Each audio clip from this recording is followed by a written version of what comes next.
বিধানসভা নির্বাচনে ভরাডুবি হয়েছে তৃণমূলের। আর পরাজয়ের পর দলের একটা বড় অংশের নেতারা ক্ষোভ উগরে দিয়েছেন অভিষেক ব্যানার্জির বিরুদ্ধে।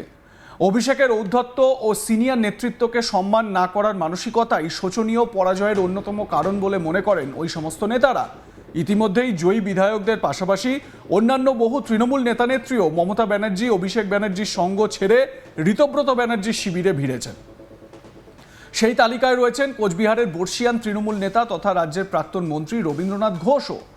ঋতব্রত শিবিরের তরফে তাকে কোচবিহারের দলের জেলা সভাপতির দায়িত্ব দেওয়া হয়েছে। আর এবার বিস্ফোরক মন্তব্য রবীন্দ্রনাথ ঘোষের। তিনি বলেন, অভিষেককে যদি রাজনীতির অঙ্গন থেকে সরিয়ে দিতে পারেন দিদি, তাহলে আবার সব নেতাই দিদির পাশে দাঁড়াবেন।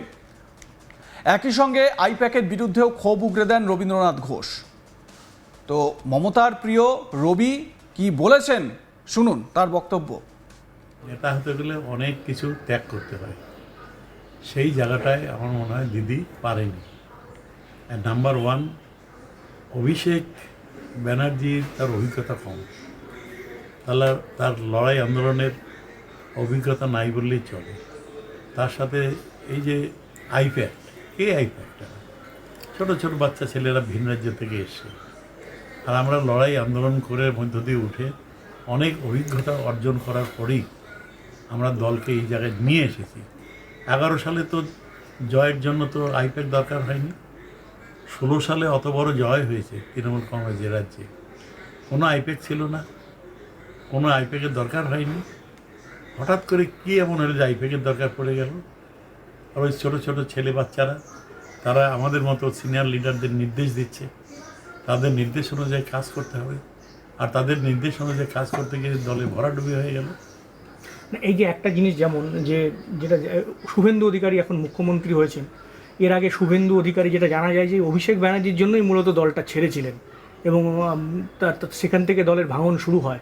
তো কি মনে হয় যে অভিষেক ব্যানার্জিকে না ছাড়া যদি ছেড়ে দেন মমতা ব্যানার্জি, তাহলে কি মমতা ব্যানার্জি আবার আগের জায়গায় ফিরতে পারে? এখন যা সারা রাজ্যের মানুষের যা মতামত, অভিষেককে কিছুদিনের জন্য তাকে আলাদা করে দেওয়া উচিত, সাইড করে দেওয়া উচিত, রাজনীতির অঙ্গন থেকে সরিয়ে রাখা উচিত।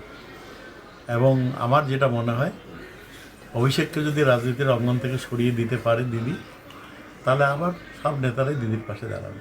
এটা আমার বিশ্বাস। সবার সাথে কথা বলে যা বুঝেছি, এটা তো ঠিকই। অভিষেক ব্যানার্জি ওর খামখেয়ালের জন্য এবং ভুল সিদ্ধান্তগুলোর জন্য আজকে দলের এই যে বিপর্যয়, এটা অস্বীকার করার উপায় নেই। প্রায় 80 জন স্ট্যান্ডিং এমএলএ মন্ত্রীকে তিনি বাদ দিয়ে দিয়েছেন এবারের নির্বাচনে।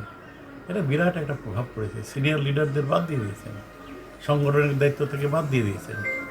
যাদের কোনো অভিজ্ঞতা নেই, সেই অনভিজ্ঞ যে লোকগুলো, সেই অনভিজ্ঞ লোকগুলোকে সামনে সারিতে দিয়ে সংগঠন সাজিয়েছেন। হয় নাকি? কখনো হয়? আর আইপ্যাক, কে আইপ্যাক? এই আইপ্যাকটা কে? কারা? সব 20, 25, 30 বছরের ছেলে, যারা কোনোদিন পঞ্চায়েত নির্বাচনে দাঁড়ায়নি, রাজনীতির কোনো অভিজ্ঞতা নাই। তারা আমাদের নির্দেশ দিচ্ছে, সিনিয়রদের তারা নির্দেশ দিচ্ছে, এটা করতে হবে, ওটা করতে হবে। এটা হয় কোনোদিন?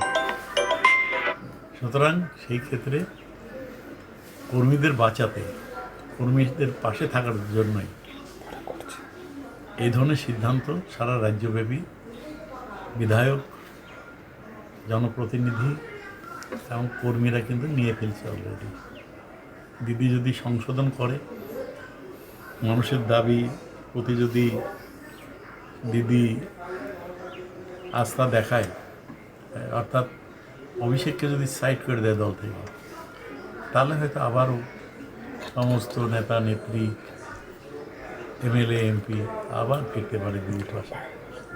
এটুকু আমার মনে হয়েছে।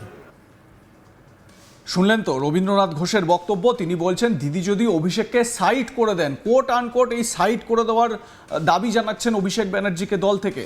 আর শুধু রবীন্দ্রনাথ ঘোষই নন, নির্বাচনে তৃণমূলের পরাজয়ের পর দলের বহু নেতাই অভিষেকের বিরুদ্ধে প্রকাশ্যে মুখ খুলেছেন। বিশেষ করে এই ঋতব্রতপন্থী তৃণমূল যারা তৃণমূল থেকে মুখ ফিরিয়ে নিয়েছে মমতা বা কালীঘাটের তৃণমূল থেকে, তারা তো এইটাকেই কারণ হিসেবে দেখাচ্ছেন অভিষেকের এতটা প্রভাব বিস্তার। এখন দেখার এত নেতার দাবি মেনে মমতা কোনো পদক্ষেপ করেন কিনা। আমরা রবীন্দ্রনাথ ঘোষের বক্তব্য আরও একবার আপনাদের শোনাই। তিনি যে বলছেন অভিষেককে সাইড করে দিতে হবে, আইপ্যাকের বিরুদ্ধে ক্ষোভ উগরে দিয়েছেন, কেন কি জন্য তার ব্যাখ্যাও তিনি দিয়েছেন, শুনুন। এটা হতে গেলে অনেক কিছু ত্যাগ করতে হয়, সেই জায়গাটায় আমার মনে হয় দিদি পারেনি। নাম্বার ওয়ান, অভিষেক ব্যানার্জির তার অভিজ্ঞতা কম, তাহলে তার লড়াই আন্দোলনের অভিজ্ঞতা নাই বললেই চলে। তার সাথে এই যে আইপ্যাক, এই আইপ্যাকটা ছোটো ছোটো বাচ্চা ছেলেরা ভিন রাজ্য থেকে এসে, আর আমরা লড়াই আন্দোলন করে মধ্য দিয়ে উঠে অনেক অভিজ্ঞতা অর্জন করার পরেই আমরা দলকে এই জায়গায় নিয়ে এসেছি। 11 সালে তো জয়ের জন্য তো আইপ্যাক দরকার হয়নি, 16 সালে অত বড় জয় হয়েছে তৃণমূল কংগ্রেসের রাজ্যে, কোনো আইপ্যাক ছিল না, কোনো আইপ্যাকের দরকার হয়নি। হঠাৎ করে কী এমন হলো যে আইপ্যাকের দরকার পড়ে গেল?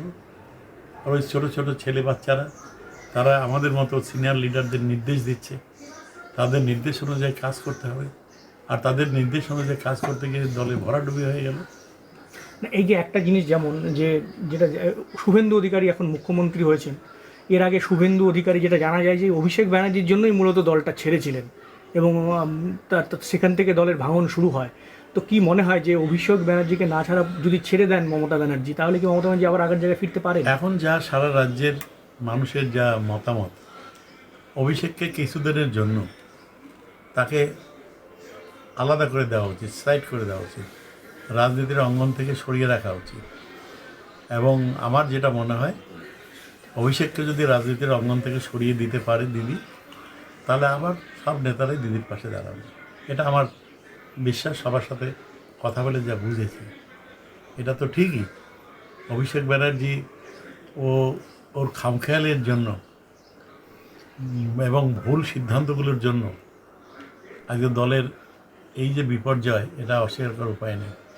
প্রায় 80 জন স্ট্যান্ডিং এমএলএ মন্ত্রীকে তিনি বাদ দিয়ে দিয়েছেন এবারের নির্বাচনে। এটা বিরাট একটা প্রভাব পড়েছে। সিনিয়র লিডারদের বাদ দিয়ে দিয়েছেন, সংগঠনের দায়িত্ব থেকে বাদ দিয়ে দিয়েছেন, যাদের কোনো অভিজ্ঞতা নেই। সেই অনভিজ্ঞ যে লোকগুলো, সেই অনভিজ্ঞ লোকগুলোকে সামনে সারিতে দিয়ে সংগঠন সাজিয়েছেন। হয় নাকি? কখনো হয়? আর আইপ্যাক, কে আইপ্যাক? এই আইপ্যাকটা কে? কারা? সব 20, 25, 30 বছরের ছেলে, যারা কোনোদিন পঞ্চায়েত নির্বাচনে দাঁড়ায়নি, রাজনীতির কোনো অভিজ্ঞতা নাই, তারা আমাদের নির্দেশ দিচ্ছে সিনিয়রদের।